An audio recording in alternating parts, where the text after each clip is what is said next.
This is your Daily Detroit for Tuesday, July 21st, 2020. We've got a busy show because, frankly, the world has gone mad. I'm Sven Gustafson. And I'm Chair Stays. Before we get started, a quick thank you to Tony, who joined us as a member over the weekend.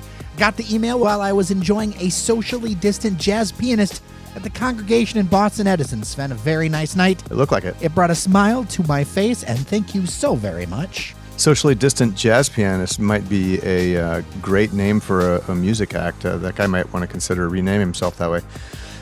Anyway, if you want to be cool like Tony, and not me, and other people named Tony who have become members, you can join them at dailydetroit.com. Look for the orange Patreon button right there at the top of the homepage. Yep, and it seems like we have a lot of Tonys and Daves. Thank you to both of you.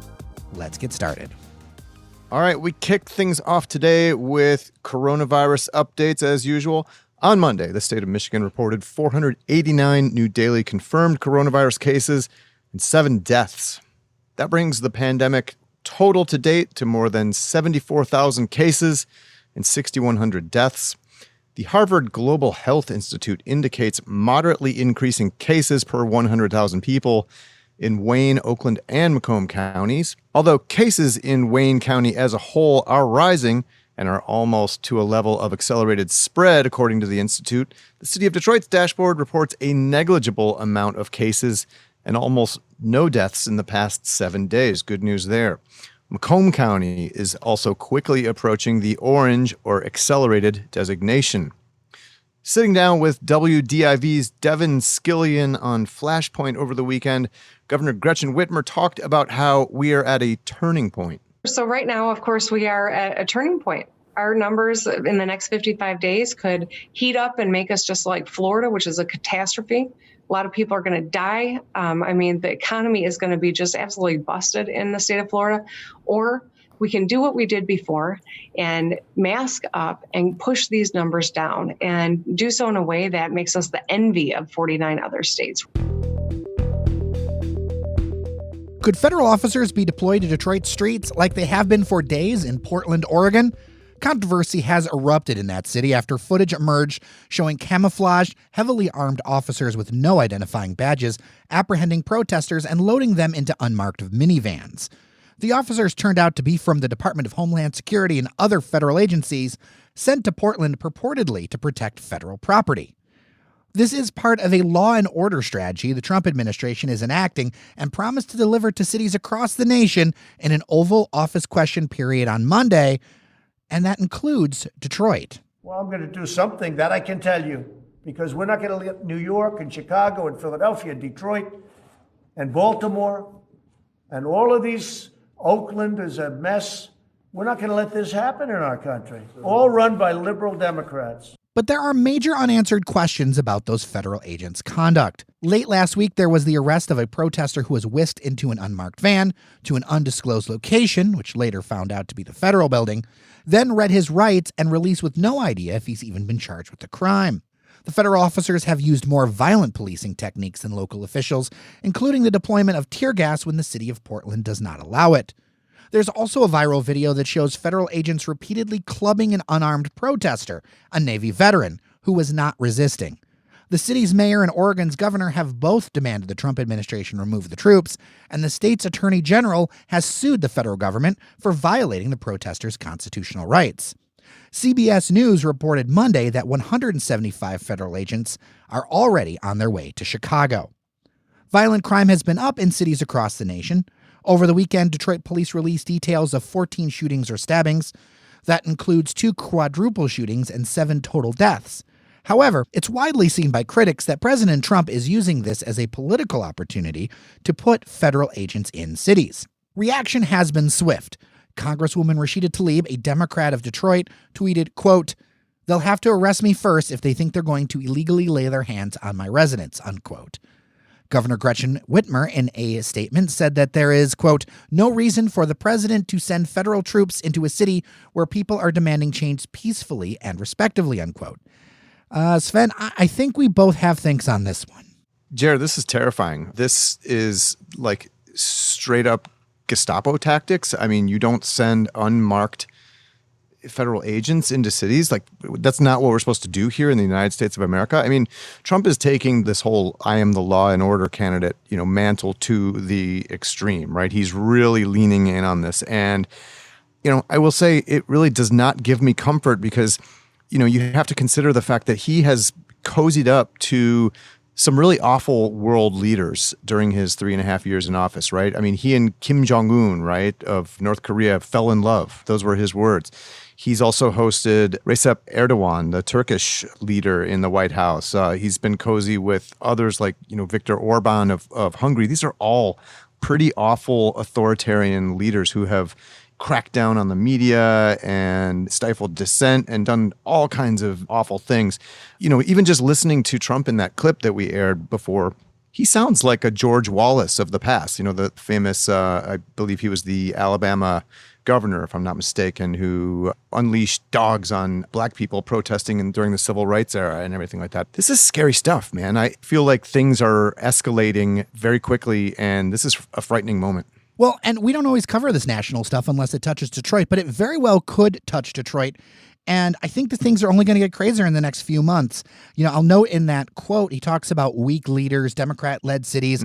It's very divisive rhetoric. And I'll note from covering the Motor City a while, I think the last thing you could call Mayor Mike Duggan, a former prosecutor, is afraid of anything. He's, if anything, among the most law and order Democrats you're going to find.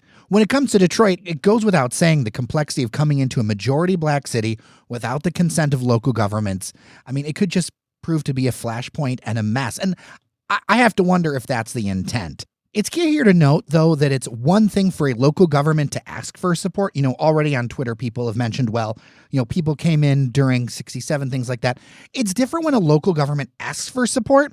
It's another thing for the feds to force it. I think you get into some pretty thorny states' rights issues. In fact, Michigan Attorney General Dana Nessel said Trump's effort is in part, quote, about using the power of his office as a cudgel to punish those who use their constitutionally guaranteed rights to express views he disagrees with.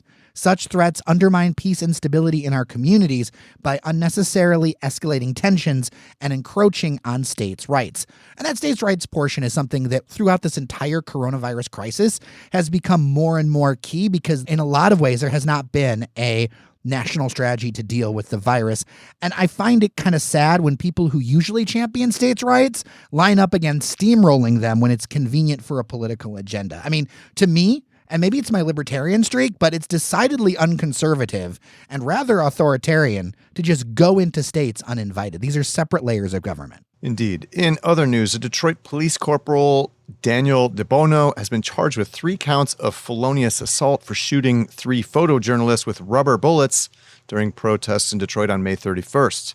Felony charge carries a maximum penalty of up to 4 years in prison. Prosecutors allege that DeBono, in riot gear, fired his weapon at the 3 photojournalists at Woodward Avenue and State Street downtown. According to Wayne County prosecutor Kim Worthy, their hands were up and they had identified themselves as members of the news media.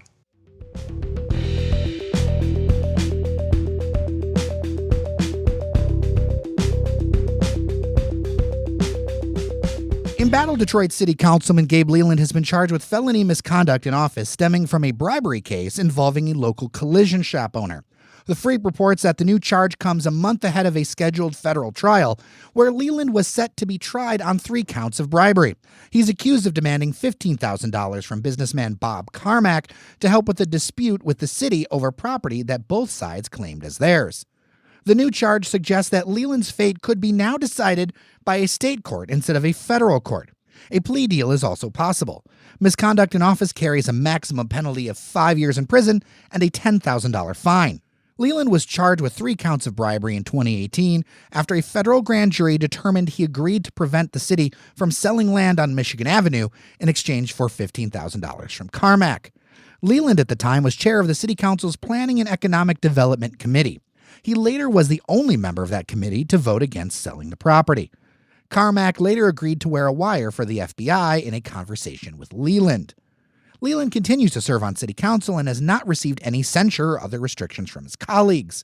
There is also no indication that Leland intends to resign his office, despite calls from some in the community to do so. In a public comment section during a council meeting Monday, it is reported that in response to a resident asking for his resignation, Leland said, "To anyone that has interest in me resigning, my office is continuing to serve this community." Sven, as a resident, I just want to say, I just hope this doesn't keep dragging on forever. We have this nasty history of embattled politicians clawing on for dear life. I really am afraid this is going to happen again.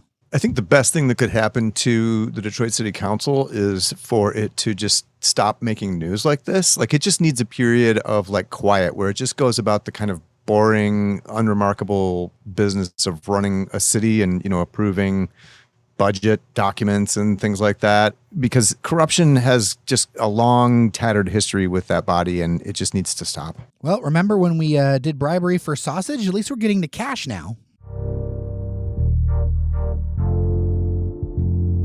Switching to cars, General Motors is adding its name to the growing list of companies planning to build an all-electric pickup truck. The automaker disclosed that in a corporate sustainability report it published this month. The only details we know are that it'll wear a Chevrolet badge and offer more than 400 miles of driving range on a charge. It'll be one of the 20 electric vehicles GM has said it plans to release worldwide by 2023. Joining the EV pickup at Chevy will be a mid-size electric crossover and a smaller model based on the Bolt. GM is also bringing back the Hummer as a battery electric GMC pickup and SUV, while the automaker also outlined plans for new EVs from both Cadillac and Buick. All will be powered by GM's new Ultium battery technology, which will be built at a new plant under construction in Ohio. Separately, GM CEO and chairwoman Mary Barra said she thinks the recession will be relatively short-lived. In an interview with the Associated Press, Barra said the company is hopeful the U.S. economy will return to 90% of pre-pandemic levels by early next year. I mean, I'm glad she's hopeful. So, Sven, you mentioned that a lot of companies are starting to focus on pickup trucks as the next thing for electric powertrains. I know they bring a lot of torque to the game. Mm-hmm. Who else is looking at doing this? Well, probably most famous, maybe most heavily anticipated, I guess, is Tesla, which unveiled the Cybertruck last fall. It's a kind of a crazy looking design, really unlike any other trucks currently out there or even planned. Closer to home, we've got Rivian, which is developing the R1T. That's the name of their pickup truck that is supposed to go into production starting early next year. There's also Bollinger, which is a lesser-known company based in Ferndale that's got a kind of a boxy-looking pickup truck underdeveloped. Down in Ohio, a company called Lordstown Motors. They took over the old General Motors factory in Lordstown, Ohio. They just unveiled their EV pickup truck. It's called the Endurance. It's a work truck. Ford also has plans to make a battery electric version of the F-150, but that's not expected for a couple more years now. And there are other smaller companies. I will just say that proof of concept is, I think, going to be key here because truck owners are sort of a different breed and they love their combustion V8s or even diesel work truck engines. There's going to be, I think, a period of kind of converting some of these people over to electric and convincing them of the benefits. And, I will also add that trucks are where automakers get much of their profits from. I mean, trucks are enormously profitable for the Detroit 3 automakers, and we'll see if that's the case when they, fit them with electric powertrains. Sven, you cover this all the time on Autoblog. I got to ask, do you think that truck buyers want this? Because it's a little bit of a different audience than, say, your urban-minded Bostonian or something. Well, I think that's a good question. Like I said, I think it's going to require some persuasion to get some of the good old boy sort of truck buying set to consider going electric.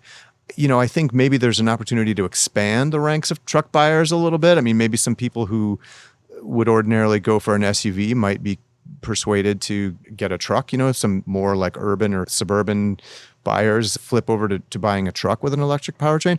I mean, we'll see. I think that's a really good question, though. And it's too soon to say because all those brands that I listed are, they're still yet to come.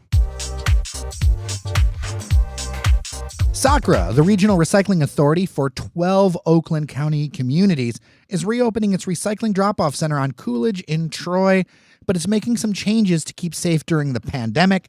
Users will now be required to schedule an appointment on SACRA's website at SACRA, that's SOCRRA.org. I will put a link in the show notes. You'll be required to wear a mask when visiting, and you'll also have to bring proof that you reside in one of the 12 member communities.